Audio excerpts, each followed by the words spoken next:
नाज़रीन, खबरें बहुत ज़्यादा हैं, लिहाजा डायरेक्टली शुरू करते हैं। अमेरिका के टारगेट्स बदले हैं। यानी जब उन्होंने ईरान के ऊपर अटैक किया तब वो कुछ और कह रहे थे, और इस वक्त जब ईरान रिटेलिएट कर रहा है तो वो कुछ और कह रहे हैं। गुज़िश्ता 48 घंटों में बहुत कुछ ऐसा हुआ है जिससे अमेरिका हिलकर रह गया है। अगर आप डोनाल्ड ट्रंप की बॉडी लैंग्वेज देखें या अमरीकी वज़ीर जंग की आप बॉडी लैंग्वेज देखें तो आपको बहुत फ़र्क नज़र आएगा। जिस दिन अमेरिका ने अटैक किया था ईरान के ऊपर इसराइल के साथ मिलकर, उस दिन डोनाल्ड ट्रंप शाम को एक पार्टी के अंदर डांस कर रहे थे। ये बड़ी महंगी पार्टी थी, दुनिया के बहुत अमीर लोग इसमें आए हुए थे। हत्ता कि इस पार्टी में शामिल होने के लिए $1 मिलियन तक भी लोगों ने खर्च किए। डोनाल्ड ट्रंप वहाँ पे रक्स कर रहे थे, बड़े खुश थे। लेकिन अब अगर आप गुज़िश्ता शब की उनकी फुटेज देखें तो उनकी बॉडी लैंग्वेज बहुत डाउन है, उनके कंधे जो हैं वो झुके हुए हैं और डोनाल्ड ट्रंप की हवाइयाँ उड़ी हुई हैं। ये 48-72 घंटों के अंदर डोनाल्ड ट्रंप के साथ हुआ है, और ये सब कुछ हुआ ईरान की रिटेलिएशन की वजह से। पहले जो ईरान के खिलाफ टारगेट थे अमेरिका के, वो क्या थे, ज़रा ये आप ज़हन में रख लें, क्योंकि ये नेतन्याहू और अमेरिका ने मिलकर तय किए थे, डोनाल्ड ट्रंप ने। तो पहले जो टारगेट थे उनमें एक था रजीम तब्दील करना है ईरान के अंदर। ये सबसे बड़ा और मेन टारगेट था कि अपनी हुकूमत को ला के ईरान के अंदर इंस्टॉल करना, जिसके लिए रज़ा पहलवी को तैयार किया गया। उसका इंटरनेशनल मीडिया में इमेज बनाया गया, उसके इंटरव्यूज़ करवाए गए, और इस तरीके से रज़ा पहलवी सामने भी आ जाता है, बहुत सारे स्टेटमेंट्स भी देता है। तो कोशिश ये थी कि ईरान के अंदर रजीम तब्दील कर दिया जाए, पहला टारगेट ये था। और दूसरा टारगेट था कि ईरान को मुकम्मल तौर पर निहत्था कर दिया जाए, तमाम हथियार उनके तलफ कर दिए जाए। ये था दूसरा टारगेट। लेकिन अब ये टारगेट बदल गए हैं, और ये आपको पता चलता है एक तो अमेरिकी नायब सदर जेडी वेंस उनके स्टेटमेंट से, और दूसरा जो अमेरिका के अंदर अब बयानात आ रहे हैं लगातार, उनसे आपको पता चलता है कि अमेरिका महदूद जंग लड़ना चाहता है। यानी ये उनके नायब सदर भी कह रहे हैं, और अमेरिका से सब लोग ये कह रहे हैं कि हम जंग तवील के अंदर जाना नहीं चाहते, और ज़मीन पर तो बिल्कुल ही नहीं उतरना चाहते। और अब वो ये कहते हैं जनाब हम ईरानी बहरिया के खिलाफ कार्रवाई करना चाहते हैं, उसको तबाह करना चाहते हैं, और एटमी हथियारों से ईरान को रोकना चाहते हैं। बस, तो एटमी हथियार तो ईरान बना ही नहीं रहा था। ये सीआईए के साबिक एजेंट्स भी कह रहे हैं, पूरी दुनिया में ये बताया जा रहा है कि अगर ईरान के अंदर कोई वाहिद फतवा ऐसा मौजूद था, एक मजबूत आवाज़ थी जो ईरान को ये कहती थी कि एटम बम नहीं बनाना, वो शहीद होने वाले खामनाई थे। अब खामनाई की शहादत के बाद वो आवाज़ अमेरिका ने खुद ही बंद कर दी, जो ईरान को एटम बम बनाने से रोक रही थी। ईरान के बाद देखें जो इंटरनेशनल रिपोर्ट्स हैं ना, उसके मुताबिक 60% तक अफसूदा यूरेनियम मौजूद है। यूरेनियम से आप एटम बम बनाते हैं ना, तो 60% तक तो उसने काम किया हुआ है उसकी अफसूदगी के ऊपर, और हफ्ता 10 दिन और लगेंगे। ये अमेरिकन का दावा है कि ईरान बाकी काम हफ्ता 10 दिन में कर सकता है, अगर वो फैसिलिटेट हो जाए तो, या वो इसके ऊपर तुल जाए ये काम करने पे, तो इसको 90% तक पहुंचा सकता है। अब 460 किलो यूरेनियम ईरान के ऊपर एलिगेशन लगता है कि उसके पास है, और इससे वो 11 एटम बम बना सकता है। इससे कितनी बड़ी तबाही हो सकती है। तो वही कहते हैं जी एटमी हथियारों से ईरान को रोकना है। अब यहां पे आ गया मामला। पहले तो मामला कुछ और था, अब मामला कुछ और है। अमेरिका अपने टारगेट्स बदल रहा है। यानी चलो आप ये देख लेना कि अंगूर खट्टे हैं, ये मिसाल आपने सुनी होगी कि लोमड़ी छलांगे मारती है, जब वो नहीं काबू आते तो कहती है अंगूर खट्टे हैं। तो अमेरिका अपने असल टारगेट्स अचीव नहीं कर सका। अमेरिका के अंदर एक बहस चल रही है, और ये बार बार चल रही है, और सब ये कह रहे हैं कि इसराइल ने अमेरिका को इस लड़ाई के अंदर फंसाया है। नेतन्याहू ने अमेरिका के दौरे किए, डोनाल्ड ट्रंप के साथ उनके शानदार ताल्लुकात हैं, दोनों एक दूसरे की बहुत तारीफें करते हैं, और दोनों को कामयाबियां मिल भी रही थी। तो डोनाल्ड ट्रंप को दो चीज़ों का खदशा है। एक तो एप्स्टीन फाइल का बड़ा सीरियस इशू उठा हुआ है अमेरिका में। जैसे ही ये आप देखिएगा गर्द बैठेगी तो एप्स्टीन फाइल का मामला डोनाल्ड ट्रंप के गले का तौक बन जाएगा, मुसीबत बन जाएगी उनके लिए, कानूनी नुक्ता नज़र से भी और अवामी नुक्ता नज़र से भी। और दूसरा मामला है कि डोनाल्ड ट्रंप की मकबूलियत बहुत बुरी तरह इफेक्ट हुई है अमेरिका में, और मिड टर्म इलेक्शन के अंदर उनके जीतने के इम्कानात नहीं है। नेतन्याहू ने फिर स्टेटमेंट दे दिया कि खुशकिस्मत है कि हमारे पास ट्रंप जैसा लीडर है। यानी नेतन्याहू ने और शहबाज शरीफ ने गेम उठाई हुई है डोनाल्ड ट्रंप की, वो कोई कसर छोड़ ही नहीं रहे। अच्छा, अब एक चीज और है जो अमेरिकन कहना शुरू हो गए। वो ये कह रहे हैं कि लड़ाई तो हमारी थी नहीं, हम इस लड़ाई में क्यों उतर गए, हमें तो ईरान से किसी किस्म का कोई खतरा ही नहीं था। और बार बार ये स्टेटमेंट आ रहे हैं। सेनेटर वार्नर ने एक जुमला बोला और उसके अंदर सारा कुछ शामिल है। उन्होंने कहा जी ईरान इसराइल के लिए खतरा था, अमेरिका के लिए खतरा नहीं था। अगर हमने ईरान पर इसलिए हमला किया है कि वो उनके लिए खतरा है, तो मुबारक हो, इसराइल के यहूदियों ने अमेरिका पर कब्जा कर दिया है। अब ये रिपोर्ट हुआ जनाब, वहां पे सेनेटर वार्नर ने ये स्टेटमेंट दिया अमेरिका में। अमेरिका में सब लोग ऐसे ही सोच रहे हैं। ये एक सर्वे भी हुआ अमेरिका में, और ये सीएनएन ने सर्वे करवाया। इनके सर्वे बड़े मकबूल होते हैं अमेरिका में। सीएनएन बताता है अमेरिका के सर्वे के अंदर कि अमेरिकियों की राय क्या है इस जंग को लेकर। डोनाल्ड ट्रंप अमेरिकियों को ईरान के खिलाफ जंग पर कायल नहीं कर सके, और 59% अमरीकी इस जंग के खिलाफ है। 88% जो अमरीकी हैं वो ये कहते हैं कि ईरान की सरजमीन पर फौज नहीं उतारनी चाहिए, यानी उन्होंने मुखालफत कर दी है। जबकि डोनाल्ड ट्रंप कहता है हम ये कर सकते हैं, लेकिन अमरीकी कह रहे हैं कि ऐसा बिल्कुल नहीं करना चाहिए, और 88% अमरीकी इसके खिलाफ है डोनाल्ड ट्रंप की राय के। और लगभग 60% ये कहते हैं कि ट्रंप के पास ईरान से डील करने का कोई प्लान नहीं था, कि ईरान से किस तरह निपटना है इसके पास प्लान ही कोई नहीं था, और उन्होंने इस जंग की मुखालफत की है।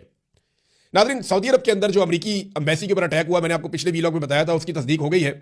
और अब कुछ इत्तलात आ रही हैं जो मुझे वहाँ पे मकामी सोर्सेज ने बताया। उन्होंने कहा जी कि वहाँ पे अमरीकी फौजी और दीगर लोग भी मौजूद थे एम्बेसी के अंदर।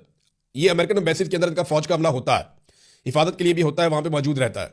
तो क्योंकि सऊदी अरब से ये ऑपरेशंस कर रहे थे, तो अमेरिकन एम्बेसी जो रियाद में है, जहाँ पे और एम्बेसीज भी है इस इलाके में, वहाँ पे उनकी मौजूदगी कोई हैरत की बात नहीं है। लेकिन इसके ऊपर 2 अटैक किए गए हैं, और एक और हमला किया गया है जो नेतन्याहू के दफ्तर पे हुआ है। इन दोनों हमलों के अंदर मिसाइल इस्तेमाल किए गए हैं, और दोनों हमलों के अंदर शदीद नुकसान हुआ है। अब कितने लोग मारे गए हैं, कितना नुकसान हुआ है, इसकी तफसीलात नहीं आ रही। अमेरिका और इसराइल ये तफसीलात नहीं बताना चाह रहे, वो सामने नहीं रख रहे अभी तक। नाज़रीन, ईरान ने अपना एक ऑफिशियल स्टेटमेंट जारी किया है। इस स्टेटमेंट में ईरान ये कहता है कि वो अपनी 6000 साल पुरानी तहजीब का दिफा करेगा। हमने लंबी जंग की तैयारी कर रखी है और हमने पहल नहीं की। दुश्मन को अपने गलत अंदाजों पर पछताना पड़ेगा। हम अमेरिका और इसराइल के ऊपर मजीद जहन्नुम के दरवाजे खोल देंगे। देखिए, ये ना एक स्टेटमेंट आपको और देखना चाहिए साथ में। ये जियो पोलिटिकल तजियाकार है प्रोफेसर जियांग, ये कनाडा में होते हैं और इनकी बड़ी नज़र है और इनकी बड़ी रिसर्च है। इन्होंने कहा जी ईरान ने 20 साल की लड़ाई की तैयारी की है। अमेरिका 21वीं सदी की जंग के लिए तैयार नहीं है। ईरान को अमेरिका पर इस खित्ते में कई किस्म की स्ट्रेटेजिक बर्तरियां हासिल हैं दिफाई नुक्ता नज़र से, और ये एक थका देने वाली लंबी जंग बन सकती है जिसमें अमेरिका के लिए तो बहुत मुश्किलात हो जाएंगी। देखें ना, जो ईरान के हथियार हैं जो बड़े खौफनाक हैं, जिन्होंने इस वक्त मुसीबत डाली हुई है, मैं उनके बारे में आपको थोड़ा बता देता हूँ। एक तो ये है कि जो आबनाए हरमज़ की बंदिश है, ये दुनिया के लिए एक डरावना ख्वाब है, और ईरान के पास ये कैपेसिटी है कि इसको लंबे अरसे तक बंद रख सकता है। अब दुनिया भर की कंपनियां जो है वो खसारे में जाना शुरू हो जाती हैं, और आपको पता है दुनिया की सबसे अमीर कंपनियां ऑयल की, और सबसे बड़ा बिजनेस जो है, one of the biggest businesses in the world, ये ऑयल मार्केट है, और इससे दुनिया की बाकी सारी मार्केट कंट्रोल भी होती है। तो यहां पे जो ये बंदिश है, इसके नतीजे में खलीजी ममालिक का बहुत नुकसान हो रहा है। अमेरिका पे और यूरोप पे दबाव बढ़ रहा है। यूरोप में जो गैस की कीमतें हैं, यूरोपियन गैस की, वो लगभग 50% तक ऊपर जा चुकी हैं और मजीद ऊपर चली जाएंगी। $85 फी बैरल तक, यानी $5 मजीद इजाफा हो गया है, और ये लगातार इजाफा होता चला जा रहा है आलमी मंडी में तेल की कीमतों में। ये चीज़ दबाव बढ़ाती चली जाएगी। दूसरा एक और बड़ा खौफनाक हथियार जो ईरान इस्तेमाल कर रहा है, ये 2 जिनको वो फिजिकली यूज़ कर रहा है, एक उसके क्लस्टर बम्स हैं। इन्होंने इसराइल को और अमेरिका को बहुत हैरान किया, खासतौर पे इसराइल को, इसलिए कि इसराइल के शहरों के ऊपर वो ये क्लस्टर बम फेंकते हैं। ये क्लस्टर बम होता क्या है, मैं आपको बता देता हूँ। ये एक ऐसा बम होता है जिसको जब कोई फायर करता है तो एक मखसूस फासले पे पहुंचने के बाद, इससे पहले कि इसको इंटरसेप्ट किया जाए, ये एक बम बहुत सारे बमों में तब्दील हो जाता है और आगे से ये बारिश कर देता है बमों की। तो ये क्लस्टर बम है। ये अमेरिका ने मारे थे अफगानिस्तान के अंदर, और भी कई जगहों पर मारे उन्होंने। तो ये जो क्लस्टर बम है, ये इसराइल के ऊपर ईरान इस्तेमाल कर रहा है। हैरत की बात यह है कि ईरानी साइंसदानों को लगातार निशाना बनाया गया गुज़िश्ता कई सालों में, लेकिन इसके बावजूद उनके हथियारों की तैयारी को रोका नहीं जा सका। उनके मिसाइल भी तैयार हैं, उनके ड्रोन भी तैयार हैं, और लगातार तैयार हो रहे हैं। ये जो क्लस्टर बम है ईरान के पास, ये 80 दीगर बमों में तब्दील हो जाता है। यानी इससे पहले कि इसराइल के इंटरसेप्टर्स या आयरन डूम या पैट्रियट दिफाई सिस्टम वो इसको निशाना बनाए, उससे पहले ये बहुत सारे बमों में तब्दील हो जाता है और फिर ये आग की तरह जमीन के ऊपर बरसता है। आपने बहुत सारी वीडियोस देखी होंगी कि अचानक से बहुत सारे बम फिजा से जमीन की तरफ आते हैं। ये क्लस्टर बम है, और इसने भी एक मुसीबत डाली हुई है, क्योंकि इसको रोकने का कोई सिस्टम होता नहीं है, इसको आप रोक नहीं सकते। और दूसरा बड़ा मसला जो ईरान के ड्रोन्स हैं, जो वो इंतहाई कम कीमत में खुद तैयार करता है, यानी आलमी मार्केट में उसकी कीमत $20,000 से लेकर $35,000 तक है। अब ईरान को कितने का पड़ता है, ये तो आप अंदाजा लगा सकते हैं कि जब आप खुद तैयार करते हैं तो आपको और भी सस्ता पड़ता होगा। तो इन ड्रोन्स को रोकने के लिए, यानी ड्रोन तबाही तो फैला रहे हैं और ये बहुत सस्ते ड्रोन्स हैं, लेकिन जितनी तेजी से ये बन रहे हैं, जितनी तेजी से ईरान हथियार बना रहा है, उतनी तेजी से इन हथियारों को रोकने वाले हथियार नहीं बना पा रहे। यानी ये आपको वजीर खारजा अमेरिका के उन्होंने ये कहा, मार्को रूबियो का स्टेटमेंट है कि ईरान 100 से ज्यादा तैयार कर लेता है हथियार एक महीने में, मिसाइल, जबकि उनको रोकने के लिए 7 से 8 तैयार होते हैं एक महीने में। तो ये एक अदम तवाजुन है। और दूसरा ये है, कीमत का फर्क बहुत ज्यादा है। इंटरसेप्टर बहुत महंगा है, 100 गुना कीमत का फर्क है, जबकि ईरानी हथियार बहुत सस्ते हैं, और वो इनकी मईशत का भट्टा बिठा देंगे अगर ये लड़ाई लंबी चलती है। तो अब अमेरिका इस लड़ाई से निकले कैसे, ये है जी सबसे बड़ा सवाल, क्योंकि इस लड़ाई से निकलना पड़ेगा ना। तो उसके लिए अमेरिका को अब ईरान के दोस्तों से रब्ता करना पड़ेगा जो मुश्तरका दोस्त हैं, यानी तुर्की इसमें रोल प्ले कर सकता है, पाकिस्तान रोल प्ले कर सकता है, इसके अंदर चीन और रशिया, ये दोनों ममालिक भी रोल प्ले कर सकते हैं। अक़वाम मुत्तहिदा का प्लेटफॉर्म भी इस्तेमाल किया जा सकता है। तो अमेरिका एक मरतबा तो ऐसा लगता है कि जोर और ताकत का इस्तेमाल करने की कोशिश करेगा, लेकिन अल्टीमेटली उसको ये लड़ाई रोकनी पड़ेगी, क्योंकि अमेरिका के इत्तेहादियों का इसमें ज्यादा नुकसान हो रहा है और एक बदएतमादी फैल रही है। अरब ममालिक जिन्होंने बेशुमार पैसा अमेरिका को दिया अपने दिफा के लिए, जब वक्त आया तो उन्होंने खुद देखा कि अमेरिका अपना दिफा नहीं कर रहा अरब ममालिक के अंदर। यानी ईरान का अटैक कोई अरब ममालिक के ऊपर तो नहीं है ना, ईरान अटैक कर रहा है अमेरिका की बेसिस के ऊपर, या अमेरिकन एम्बेसी है उनके दफातर पे, या जहां पे अमेरिकन मौजूद है। अब वहां पे अमेरिकन अपना दिफा नहीं कर पा रहे इन अरब ममालिक के अंदर, तो ये अरब ममालिक का दिफा क्या करेंगे, ये सवाल पैदा हो गया है। अमेरिका ने ऑर्डर जारी किया है कि फौरी तौर पर अमरीकी शहरी 14 मुल्कों से निकल जाएं। अब इन मुल्कों से अमेरिका अरबों डॉलर वसूल करता है हर महीने इनके दिफा के लिए, और वहां से अपने शहरियों को भगा रहा है। इसका मतलब यह है कि अमेरिका दिफा करने में नाकाम हो गया। अब अरबों को सोचना पड़ेगा कि अपनी फौज तगड़ी करनी है, अपने हथियार बनाने हैं, या अमेरिका की तरफ ही दोबारा देखना है। यानी ईरान, इराक, शाम, इसराइल, मिस्र, कतर, ओमान, उर्दन, यमन, कुवैत, बहरीन, लबनान, सऊदी अरब, यूएई, इन सारे मुल्कों से अमेरिका अपने शहरियों को निकाल कर ले जा रहा है। अब इन मुल्कों में से अक्सरियत को यह सोचना है कि हम अरबों डॉलर अमेरिका को देते हैं अपने दिफा के लिए, वो अपना दिफा हमारी सरजमीन पे नहीं कर पा रहा, तो हमारा दिफा क्या करेगा। और इसराइल के दिफा के लिए अमेरिका ने पूरा जोर लगाया। जो इसराइल की शहरों की हालत है वो भी आप देख ले, फुटेज अवेलेबल है, हर तरफ आपको फुटेज नजर आ जाएगी। इराक में एक ग्रुप है, मदामती ग्रुप, उन्होंने इराक में एक होटल है जहां पे अमरीकी फौजी मौजूद थे, उसको निशाना बनाया है। ये एरबल होटल है और यहां पे उन्होंने दावा किया कि अमरीकी फौजी मारे गए। अब अमरीकी फौजी कितने मारे गए इसके बारे में हम कुछ कह नहीं सकते। अमेरिकन तो बहुत कम तादाद बताते हैं, वो बताते ही नहीं है। अमेरिकन अफगानिस्तान और इराक के अंदर भी अपनी लाशें छुपाते थे, वो नहीं बताते थे उनके कितने फौजी मारे गए। लेकिन यहां पे ईरान जो है वो दावे बहुत बड़े बड़े कर रहा है। ईरान का ये कहना है कि बहुत बड़ी तादाद में उन्होंने अमेरिकन को नुकसान पहुंचाया। नादरीन, ईरान में 160 तालबात, 165 तालबात थी, ये 7 साल से 12 साल तक की थी। इनके ऊपर सबसे पहले हमला किया गया था। पहले दिन के अटैक के अंदर ये शहीद हो गई थी। अब इनका नमाज जनाजा अदा की जा रही है इन बच्चियों की, और नमाज जनाजा के लिए जिस तरह इनकी कब्रें बनी हैं, ये मनाजिर पूरी दुनिया को हिला कर रख दिया है इन्होंने। 165 मासूम बच्चियां, 7 साल से लेकर 12-13 साल तक की उम्र इनकी, और इनको बमों से आग बरसा के मार दिया। किसने? अमन के देवता ने इनको मारा, उसने जिसको शहबाज शरीफ साहब ने कहा कि इसको अमन का नोबेल इनाम दिया जाए। डोनाल्ड ट्रंप और सारे सपोर्ट कर रहे हैं, बिलावल भी सपोर्ट कर रहा है, मरीम नवाज भी सपोर्ट कर रही है। और ये जब तस्वीर सामने आई इन बच्चियों की तो कोहराम मचा हुआ। और ईरान में इतने बड़े पैमाने पर लोगों ने निकलकर नमाज जनाजा अदा की है कि कोई अंदाजा भी नहीं लगा सकता था। थोड़े अरसा पहले तक कोई टाउट्स वगैरह दिखा रहे थे, जनाब ये 10 बंदे नाच रहे हैं या 15 बंदे नाच रहे हैं खामनाई की शहादत पे, लेकिन उसके बाद आपने देखा कि अब वो सारे खामोश हैं कि इतनी बड़ी तादाद में लोग निकल कर आ गए इन बच्चियों की नमाज जनाजा पढ़ने के लिए।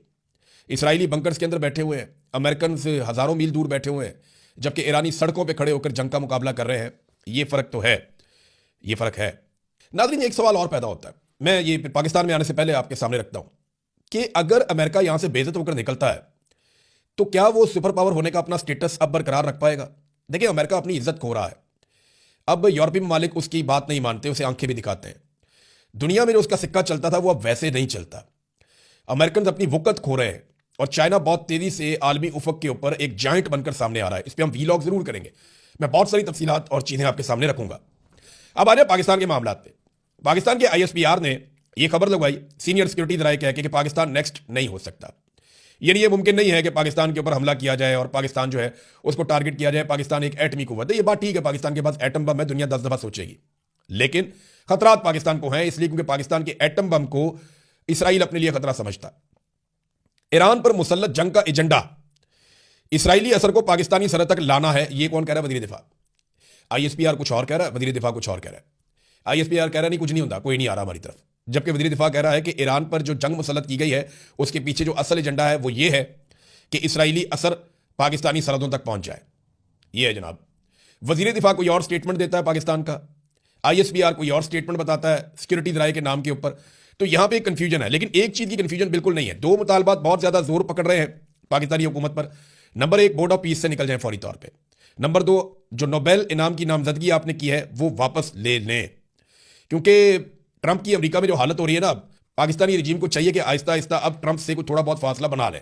इमरान खान साहब के हवाले से नाज़रीन कुछ अहम खबरें हैं। नंबर 1 तो यह कि इमरान खान साहब की आज भी उनकी बहनों से मुलाकात नहीं करवाई गई। ये इंतहाई अफसोसनाक है। इमरान खान साहब की आंख एक ज़ाया होने की इतला आई और उसको जो है वो सरकारी ज़राए ने उसकी तस्दीक की। उसके बाद से लेकर अब तक इमरान खान साहब की उनकी फैमिली से मुलाकात नहीं करवाई जा रही और ना ही उनके मुआलिजीन से उनकी मुलाकात करवाई जा रही है।